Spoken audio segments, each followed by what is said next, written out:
చిదంబర దీక్షితులకు శ్రీ సద్గురు కుచేల స్వామి సద్గురు ప్రభు మహారాజాకు శ్రీ అనసూయామ సమేత మోతానంద గురుమూర్తారి సద్గురు ప్రభు మహారాజాకు కోట్యంద్రు మహర్షులకు భక్త మహాశైలరా మనమందరము భగవంతుని బిడ్డలం, ఆత్మస్వరూపం, దేవుని యొక్క అంశమే ఈ జీవుడు. మరి ఈరోజు మార్కుండు గ్రామంలోన శ్రీ వీరభద్ర స్వామివారి యొక్క విగ్రహాన్ని ఆయన కోసం భక్తులు ఎంతో శ్రమపడి ఎన్నో గ్రామాలు తిరిగి ఈరోజు ఇంత పెద్ద ఆలయాన్ని నిర్మించుకున్నామంటే అది శ్రీ వీరభద్ర స్వామివారి యొక్క కృప. భగవంతునికి అనుగ్రహం లేనిదే మనం ఏది కూడా చేయలేము. అతని అనుగ్రహం వల్ల మన గ్రామంలో స్వామి ఆలయం కట్టి అతను నిర్మాణం చేసుకున్నాం, శంకుస్థాపన చేసుకున్న ప్రాణప్రతిష్ఠ చేశాం. నేటికి ఇది 12వ వార్షికాలు. ప్రతి సంవత్సరానికి ఒకసారి భక్తులు తమ శక్తి కొలది తన గ్రామస్తులే కాకుండా ఇతర గ్రామస్తుల నుండి కూడా భక్తులను పిలిపించి ఎంతో భక్తితో ఈ కార్యక్రమం చేస్తున్నారంటే వారికి, వారి కుటుంబానికి శ్రీమద్ విరాట్ పోతులూరు వీరభద్ర సద్గురు స్వామి ఎల్లవేళ శాశ్వత ఆనంద భోగ భాగ్య ఆయురారోగ్యం ఇచ్చి సర్వదా కాపాడాలని సర్వంతర్యాన్ని వీరభద్ర స్వామి వారికి మనసారా ప్రార్థిస్తూ ఉన్నాను. మరి ఈరోజు ఉదయం నుండి స్వామికి వేలుకొలుపులు, సుప్రభాత సేవ, లఘు పూజ, అదుగా పూజ, అష్టోత్తర శతనామావళి పూజ, అదంగ పూజ, అధపత్ర పూజ, ఈ విధంగా ఎంతో భక్తి శ్రద్ధలతో భక్తులు స్వామివారిని త్రికరణ శుద్ధితో సేవించుకున్నారు. అలాగే ఆ యొక్క పూజా కార్యక్రమం ముగించిన తర్వాత అక్కడి నుండి భక్తులు కూడా భగవన్ నామాన్ని ఎంతో భక్తితో కీర్తన చేశారు, భజన చేశారు. సాయంకాలం 4 గంటల వరకు, మరి 12 గంటల వరకు, 12 గంటలకి భోజన కార్యక్రమం జరిగింది. ఇప్పుడు 4 గంటల స్వామివారి యొక్క చిత్రపటాన్ని ఊరేగించారు మేళ తాళాలతో, దూపదీప నైవేద్యాలతో. మరి ఇది మనము అనేక జన్మలో చేసుకున్నటువంటి పుణ్యమే కానీ సామాన్యమైన విషయం ఇది కాదు. మరి అటువంటి భాగ్యాన్ని శ్రీ వీరభద్ర స్వామి వారి యొక్క కృప మన గ్రామానికి వచ్చి కలిగింది. మన త్రికరణ శుద్ధిగా ఈ కార్యక్రమం చేసుకున్నాము. ఇప్పుడు గురువుల చేత ఆ శ్రీమన్నారాయణ అంటే ఎవరు, వీరబ్రహ్మేంద్ర స్వామి వారు ఎందుకు అవతరించారు, ఆయన చెప్పినటువంటి పరమార్థం ఏమిటి, ఆయన చెప్పిన ధర్మం ఏమిటి అని స్వామివారు అవతరించారు. అవతరించి ధర్మాన్ని బోధించారు. అయితే శిష్యుడైనటువంటి సిద్ధప్ప నిండు యవ్వనంలోనే గురువు గారి యొక్క కృప కలగడం వల్ల అజ్ఞానం మాయ తొలగిపోయింది. అతని పాదముల పట్టి అతని వెంట పడి 12 సంవత్సరాలు అతనికి సేవ చేశాడు. తల్లి కానీ, తండ్రి కానీ, భార్య కానీ ఇవన్నీ సమస్య మర్చిపోయాడు. నిజంగా అదే నిజమైనటువంటి భక్తి.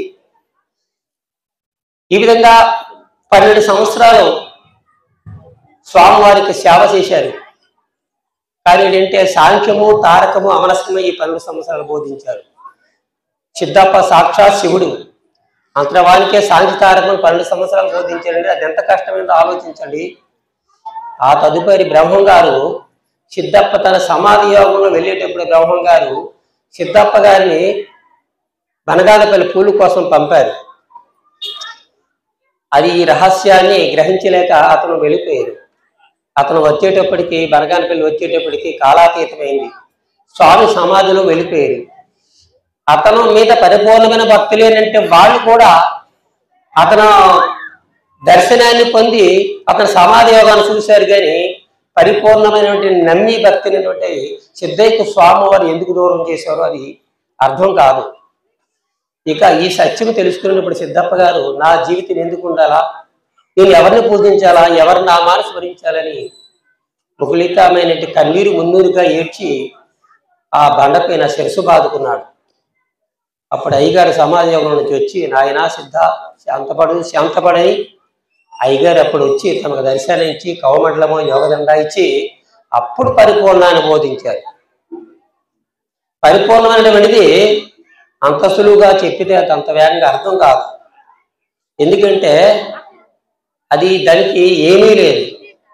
పరిపూర్ణం ఎలా బోధించాడు? నాయనా సిద్ధ ఇంద్రజాలం మిదం సర్వం యదా మరు మంచిక అఖండిత మనాకారం వర్తతే కేవలం శివమని శ్రీకృష్ణ పరమాత్మ ఉద్ధవార్జునులకు బోధించారు. అదే సిద్ధప్ప గారు కూడా, బ్రహ్మం గారు కూడా సిద్ధప్ప గారికి అదే బోధించారు.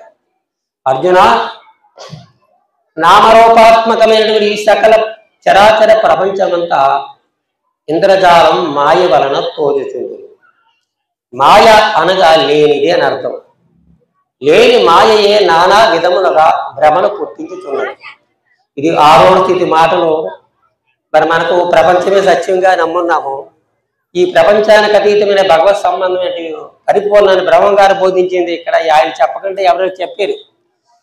మరి ఇక్కడ మన భక్తులకు ఎంతవరకు ఇది అర్థమైంది? కొంచెం శ్రద్ధగా వినాలి. ప్రకృతి పురుషులను మాయే. ఇక్కడ ప్రకృతి అంటే ఏమిటి? నామరూపాత్మకమైన వస్తువు. పురుషుడు అంటే జీవుడు, క్షేత్రజ్ఞుడు. వీళ్ళిద్దరు కూడా మాయే అన్నారు. క్షేత్రజ్ఞులు మాయే, సుఖ దుఃఖములో మాయే, అనుభవం అందరూ కానీ అది కూడా మాయే. ఈ మాయ ఆకాశమున మేఘము వలె, మేఘమునందల మెరుపు వలె,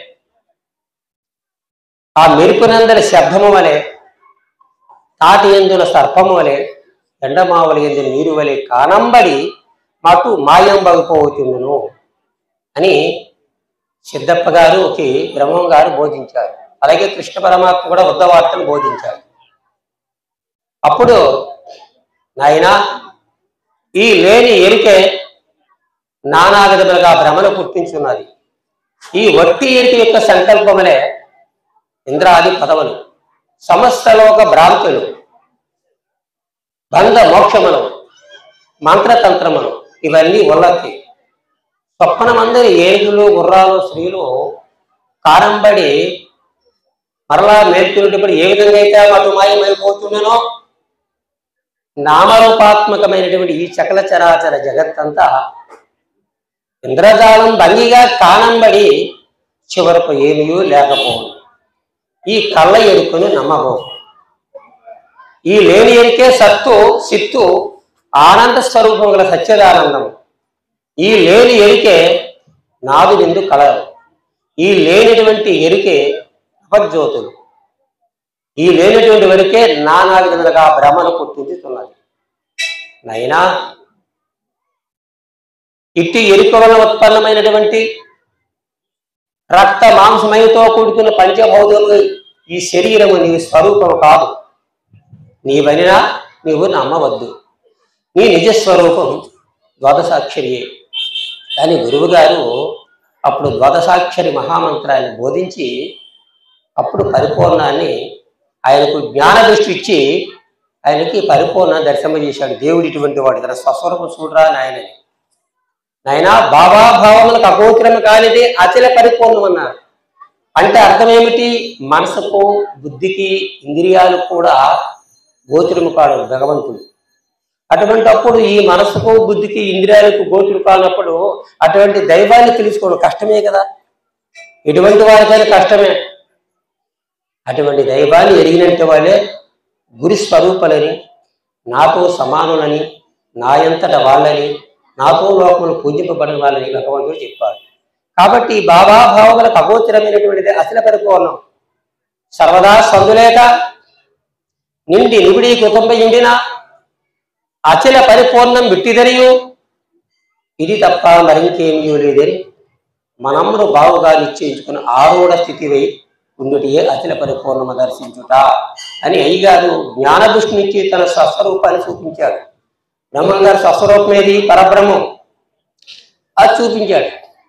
అతను చూసి శరీరము మనసి తన్మయము చెంది ఆ బ్రహ్మానంద వారసులో మునిగిపోయి అలా కొంతసేపటికి మళ్ళా బ్రహ్మం గారు తానిచ్చినటువంటి జ్ఞాన దృష్టిని తీసుకున్నారు. అప్పుడు గురువు గారు చూసి సిద్ధప్ప గారు ఏంటంటున్నారంటే, దేవదేవ గురుప్రభో సఖ్యదానందరైక కేవలాత్మ స్వరూప సంసార ఘోరారణ్యమున దారి కానక తల్లడిల్లుచున్న నాకు నీవు దిక్కు చూపి మార్గం ప్రసాదించింది.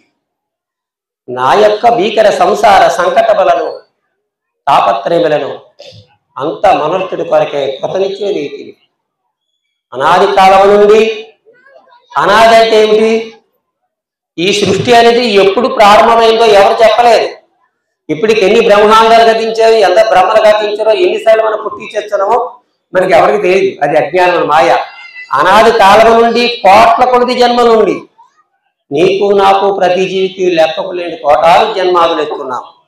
కోట్ల కొద్ది జన్మల నుండి అజ్ఞానాంధకారమైనటువంటి చీకటిలో చిక్కుకొని ఉన్న నేను నా పూర్వజన్మ సుకృతావసమున నీ సేవాభాగ్యం లభించడం. ఎవరి సేవ? గురువు గారి యొక్క సేవ శిష్యుడికి లభించింది. రుకారంచ గుణాతీతో రూపాతీతో రుకారక గుణరూపరికినత్వం తస్మై శ్రీ గురువే నమః.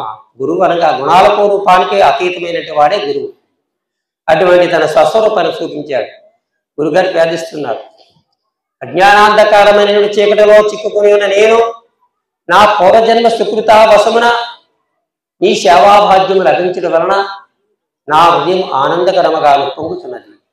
మీ కరుణా కటాక్ష వీక్షణములచే మీ యొక్క జ్ఞాన తేజస్సు నా హృదయమందు ఆవర్తించడం వలన అవిద్య పటాపంచలైపోతున్నది. గురువులో ఉన్నటువంటి జ్ఞానము శిష్యుడికి ఎప్పుడు కలుగుతుందంటే గురువు పైన విశ్వాసం ఉన్నప్పుడే, గురువు మీద భక్తి ఉన్నప్పుడే, గురువుని ఆశ్రయించినప్పుడే. అప్పుడు గురువు గారు అటువంటి జ్ఞాననేత్రాన్ని ప్రసాదిస్తారు. అజ్ఞానమంటి బృందస్య జ్ఞానాంజన చలాకయ చక్షుర్మిళితం ఏన తస్మై శ్రీ గురువే నమః అని ఈ చర్మ చక్షుడు జ్ఞాననేత్రంగా మారుస్తారు. ఇప్పుడు మనము ఈ భౌతికమైన నేత్రముతో ప్రపంచాన్ని చూస్తున్నాం. మనం జ్ఞానమున మానవులమే కాదు, నోరులేని ప్రాణులు కూడా ప్రపంచాన్ని చూస్తున్నాయి. అది కాదు, భగవంతుడు ప్రపంచానికి అతీతమైన వాడు, ఇంద్రియాలకు మనసుకు బుద్ధికి గోచరం కానివాడు. అతన్ని చూడమే జ్ఞాననేత్రం. అది గురువు గారు ప్రసాదిస్తారు. కాబట్టి ఈ యొక్క జ్ఞాన తేజస్సు నా హృదయం ముందు ఆవర్భించడం వలన అవిద్య పటాపంచలైపోతున్నది. సంసార తిమిరం అంతమవుతుంది. అవిద్య అంటే ఈ ప్రకృతి సంబంధమైన మాయ. సంసార తిమిరం అంతమవుతున్నది. తిమిరం అనగా చీకటి. ఈ ప్రపంచమైనటువంటి భగవంతునందు ఒక పెద్ద గాఢాంధకారమైన చీకటి వంటిది. ఆ చీకటిలో మనమందరం చిక్కుకొని ఈ సంసారమే శాశ్వతమని, భార్య బిడ్డలే శాశ్వతమని ఈ మాయని వాళ్ళలో చిక్కుకొని దైవాన్ని తెలుసుకోలేకపోతున్నాం. తెలుసుకున్నా భగవంతుని పొందలేకపోతున్నాం. కాబట్టి అజ్ఞానాంధకారమైన చీకటిలో చిక్కుకొని నీ సేవాభాగ్యం లభించడం మా హృదయము ఆనందకరముగా పొందుతున్నది. నీ కరుణా కటాక్ష వీక్షణముల చేయని యొక్క జ్ఞాన తేజస్సు నా హృదయం ఆరోపించడం వలన అవిద్య పటాపంచలైపోతున్నది. సంసార తిమిరం అంతమవుతున్నది. అంధకార బంధురము ఈ ప్రపంచక క్షేత్రమనందు ఈ ప్రపంచం అనేది ఎటువంటిది? అంధకారం అంటే మాయకు సంబంధించిన బంధాలు. ఇవి ద్వంద్వలతో కూడుకున్నటువంటివి. ఉన్నవాడికి శాంత లేదు, లేనివాడికి శాంత లేదు. ఏదో విధంగా మాయ అనేది అందరినీ క్షోభపెడుతుంది. ఇటువంటి అంధకార బంధురమడి ఈ ప్రపంచ క్షేత్రమందు గురువు గారు ఆయనకు మోక్షాన్ని ప్రసాదించారు. అప్పుడు గురుదేవ తండ్రి శ్రీమన్నారాయణ పరమేశ్వర శ్రీ బోధానంద గురుమూర్తి సద్గురు ప్రభో, నీ అనుగ్రహం వలన నాకు ఈ జ్ఞానోదయం ఏంది, నాకు మోక్షం సిద్ధించింది. నీ సంకల్పోద్భవం ఎడతారని నీ మాయకు జిప్పించగా. ఈ ప్రపంచం ఎవరి సంకల్పము? భగవంతునికి సంకల్పం. ఆయన సంకల్పం చేత సమస్తాన్ని సృష్టించున్నాడు. నీ సంకల్పోద్భవంలో ఎడతారని నీ మాయకు జిక్కించగా నీ యందు భక్తి కలిగి నన్ను రక్షించమైన గురువుగారు అనేక విధాలుగా స్తోత్రం చేశారు. అప్పుడు శిష్యుడు గురువు గారికి ఆ విధంగా స్తుతించి ప్రార్థించడం వల్ల గురువుగారు మరింత హృదయం ఆనందకరమైంది. ఆయన నీకు జ్ఞాన దృష్టినిచ్చిన స్వస్వరూపాన్ని సూచించాను. ఇప్పుడు నీకు దివ్య దృష్టినిచ్చి నా యొక్క ఆదిష్టాన్ని తెచ్చి బ్రహ్మగుణం ఈ విశ్వరూపాన్ని రెండింటిని నీకు చూపిస్తాను. నా ముచ్చటైన 3 రూపాయలు చూడిన మరలా ఆయనకు దివ్య దృష్టి మరలా ప్రసాదించారు. అప్పుడు గురువు గారు నాయన చూడుము అని భావాభావములకు అగోచరమైన అఖిల పరిపూర్ణం సర్వదా ముళ్ళు కృత్య సందులేస నిండి నిబిడి కృతంపై ఇండిన అఖిల పరిపూర్ణం మిట్టిదనియు ఇది తప్ప ఏమి లేదనియు ఇది ఈ అఖిల పరిపూర్ణమైనటువంటి ప్రకృతి పురుషుడు కాదు, స్త్రీయు కాదు, నపుంసని కాదు, ఎరుక ఉన్నదని కానీ లేనిదని కానీ ఎప్పటికీ ఎరుగినటువంటిది. మహాసముద్రము జలమచే తాండోపతాండమై నిండి నిబిడీకృతమైన అఖిల పరిపూర్ణం సముద్రాన్ని దర్శించు ధన్యుడు కమ్మని అయ్యగారు మళ్ళా స్వస్వరూపాన్ని అనగా పరిపూర్ణ బ్రహ్మాన్ని చూపి తర్వాత ఆదిష్టాన చైతన్య బ్రహ్మాన్ని ఆ తర్వాత సకల ప్రపంచాన్ని తనలోనే చూపించాడు. దీనికి గురువులేటన్నారో గురువుల మధ్య స్థితో విశ్వం విశ్వమధ్య స్థితో గురువు విశ్వం సమస్తంతో తస్మై శ్రీ గురువే నమః. ఈ విశ్వం అంతా గురువు యందే ఉన్నది. విశ్వం అంటే కేవలం మన భూమినే కాదు, 7 14 లోకాలు కలిపితే విశ్వం. పంచభూతాలు, ఆకాశం, వాయువు, అగ్ని, జలము మొత్తం వీటన్నిటిని కలిపితే విశ్వం అవుతుంది.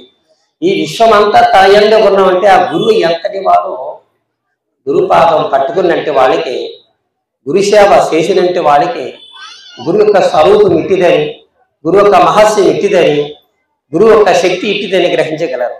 కానీ గురువుల మధ్య స్థితో విశ్వం విశ్వమధ్య స్థితో గురువు విశ్వం సమస్తంతో తస్మై శ్రీ గురువే నమః. అంటే గురువు ఎందు విశ్వమే కాదు, ఆ విశ్వం లోపల కూడా గురువు ఉన్నాడు. అతను మనలో లేకపోతే మనము జీవనం సాగించలేము, నడలేము. మన కళ్ళునికి ప్రకాశాన్ని ఇస్తున్నాడు, చెవికి శబ్దాన్ని గ్రహించే గుణం, కంటికి రూపాన్ని గ్రహించే గుణం, చర్మానికి సుఖదుఖాలు గ్రహించే గుణం, నోరుకు రుచులు గ్రహించే గుణం, ముక్కుకు వాసన గ్రహించే గుణము ఎవరి వల్ల కలుగుతుంది? పరమాత్మ వల్లే జీవాత్మ కలుగుతుంది. ఆ ప్రకారంగా అతను వెలుగులే కాకుండా లోపల కూడా స్వామి శ్రీ వీరభద్ర సద్గురు స్వామి ఉండి చక్రవర్తి చెప్పున్నారు. ఈ విశ్వాన్ని అంతటిని అతడు నడిపిస్తున్నాడు. గురువు విశ్వం సమస్తంతటి విశ్వం అంతా తానయ్యే ఉన్నాడు. దీన్ని బట్టి ఏంటంటే అంతా పరమాత్మ స్వరూపమే. ఏ ఒక్కరిని కూడా మనము అన్యాయం చేయకూడదు. ఏ ఒక్కరిని దూషించినా, ద్వేషించినా, హింసించినా ఆ భగవంతుని హింసించినట్లే, ఆయన మనము బాధ పెట్టినట్లే, నువ్వు హింసించుతున్నట్లే అని వేదాలు, శాస్త్రాలు, పురాణాలు కూడా చెప్పినటువంటి పరమ సత్యం ఇది. మరి అజ్ఞాన వశమున మనము అసూయము, దేశభావం చేత ఇతరులను ద్వేషిస్తాము, దూషిస్తాము, హింసిస్తాము, కానీ అది దైవత్వానికి ఏమాత్రము చెందదు. ఆ ప్రకారంగా గురువుగారు దివ్య దృష్టిని ఇచ్చి తన స్వస్వరూపాన్ని, విశ్వరూపాన్ని, అఖండ చైతన్య బ్రహ్మాన్ని చూపించాడు. అంటే కోటి సూర్యుల కన్నా ప్రకాశమై వెలుగుంచిన స్వయం ప్రకాశ స్వరూపుడుకు ఆ పరమాత్మ తేజస్సుని కూడా బ్రహ్మం గారు చూపించారు. అప్పుడు కొద్దిసేపటికి అలాగే మళ్ళీ ఇందాకలాగే గురువుగారు తాను చూపించినటువంటి దృష్టాంతము చేత శిష్యుడు తన్మయము చెంది ఆ పరమాత్మలో లీనమైపోయాడు. తను తాను మర్చిపోయాడు. మనం పడుకున్నప్పుడు ఏ స్థానికలకు నిద్ర వస్తుంది? ఆయన మనము ప్రతి ప్రాణి పడుకుంటుంది, ఏ స్థానం వెళ్తే నిద్ర వస్తుంది?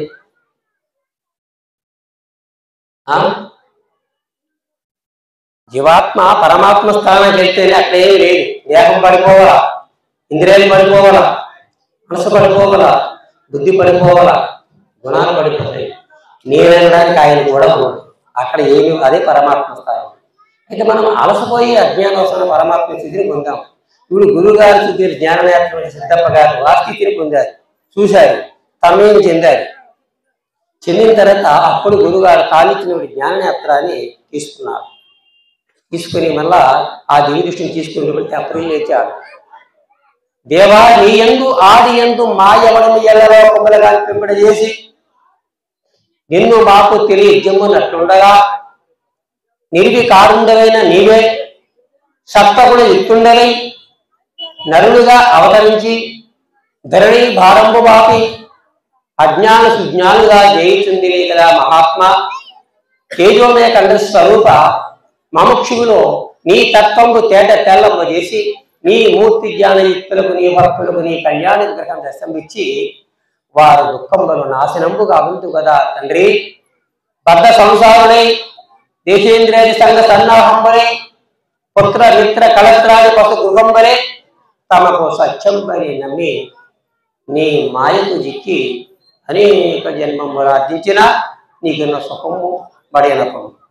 మనము లెక్కలేనటువంటి పూజలు పురస్కారాలు వ్రతాలు చేస్తున్నాము కానీ పుణ్యకర్మలే చేసి మంచిది జన్మానికి వేదలేదు కానీ భగవంతుడు పాపపుణ్యాలకు అతీతమైన భగవత్ సంబంధమైన సుఖాన్ని మనం పొందలేకపోతున్నాం.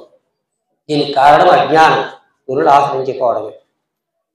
ఈ సంకల్పత్వము వినటారని మాయకు జిక్కించగా పద సంసారులే దేశేంద్రియ సంఘ సన్నాహంబలే పుత్ర మిత్ర కళత్రాది పశు గృహంబలే తమక సత్యం నీ మాయకు జిక్కి. ఎవరి మాయ ఇదంతా?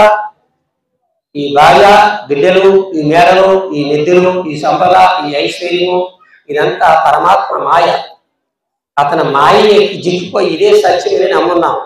దేవుణ్ణి తెలుసుకోలేకపోతాను, తెలుసుకున్నా పొందలేకపోతాను. కాబట్టి నీ మాయకు జిక్కి అనేక జన్మములు ఆర్జించినా నీకున్నటువంటి సుఖం పడినపము. అట్లటి వల్ల మహానీమూర్తి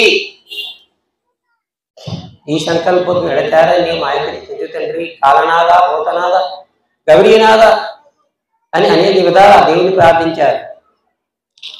దేవదేవ సకల పాపదృత క్షాకరమై సకల జీవన రక్షణమై చరాచర ప్రపంచ సృష్టి స్థితి లయకారణ భూతమై అనంతకోటి ప్రభ తేజో నిత్యమై అసంఖ్య చంద్ర మండలాదిత్య హిమంబై సమస్త సాగరాది గంభీరమై శతాధిక మేల్పర్వతోన్నమై సూర్య చంద్ర నక్షత్ర గ్రహ సమస్త ఆకాశ పరివార్తంబైనటువంటి నీ యొక్క విశ్వరూపాన్ని, నీ ఆదిష్టాన చైతన్య బ్రహ్మమును, నీ స్వస్వరూపాన్ని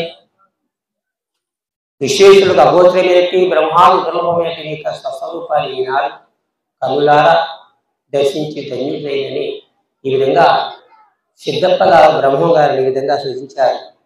బ్రహ్మం గారు అంటే సాధారణమైన మానవుడు కాదు, త్రికాల బాధ్యుడి విశ్వవ్యాప్తుడి పరబ్రహ్మం. అతనిని తత్వాన్ని తెలుసుకోవాలంటే గురువుల ద్వారా అయితే చక్కగా బోధపడుతుంది. గురుపాదం బట్టి గురువుని ఆశ్రయించి ఆయన చెప్పిన ధర్మాన్ని గ్రహించగలము. మరి మనం ఎన్నో జన్మలిప్తం లేని ఈ జన్మలో భగవంతుని భక్తి మనకు కలిగిందంటే అది కూడా పూర్వజన్మ సుకృతమే. చెప్పాలా? అయితే ఇక్కడ మరో శ్లోకం భగవద్గీతలో ఏమని చెప్పారంటే మమపేచ్చ పునర్జన్మ దుఃఖాలయ అశాశ్వతం నాప్నువంతి మహాత్మానం రసంసిద్ధు నపరాలి. భగవద్గీతలో శ్రీకృష్ణ పరమాత్మ చెప్పిన వాక్యాలు చెప్పుకుంటాం.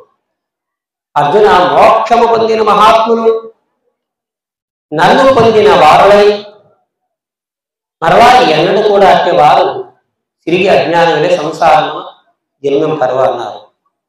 ఇక్కడ మోక్షము అనేది అర్థం ఏమిటంటే జీవుడు దేవుడైపోతున్నాడు, భగవత్ స్వరూపాన్ని పొందుతున్నాడని అర్థం. మరి సృష్టిలో ఏ ప్రాణిగా జన్మించడు, అదే మోక్షమని పెద్దలందరూ చెప్పిన మాట.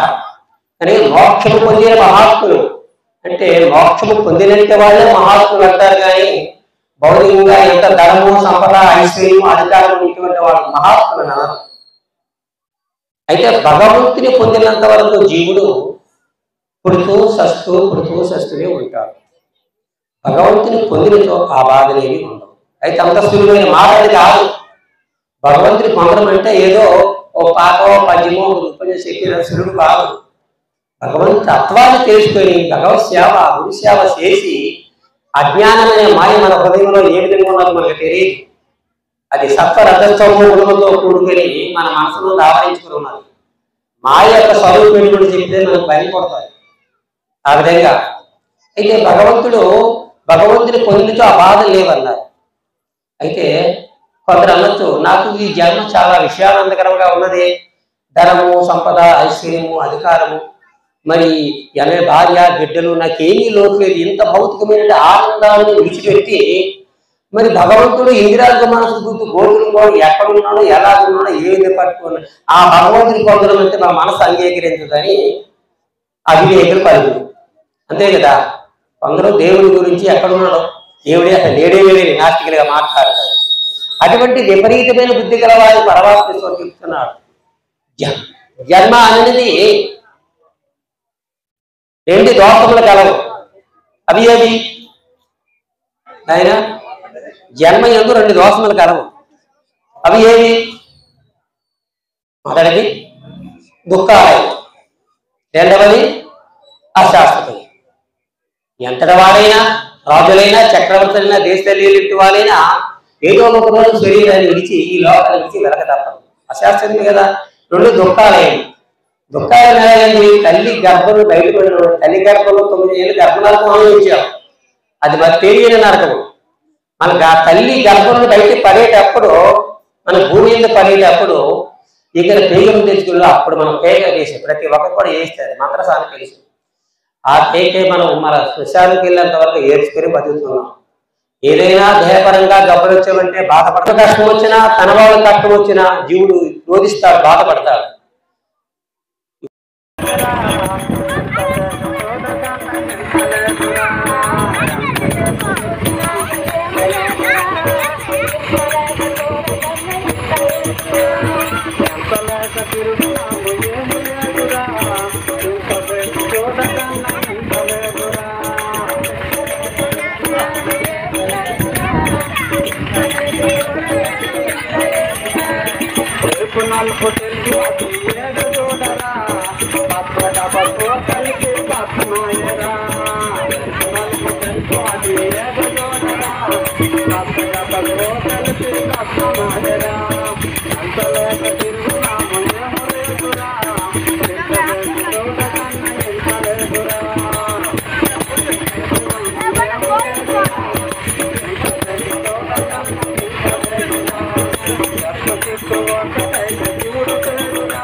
जय श्री राम।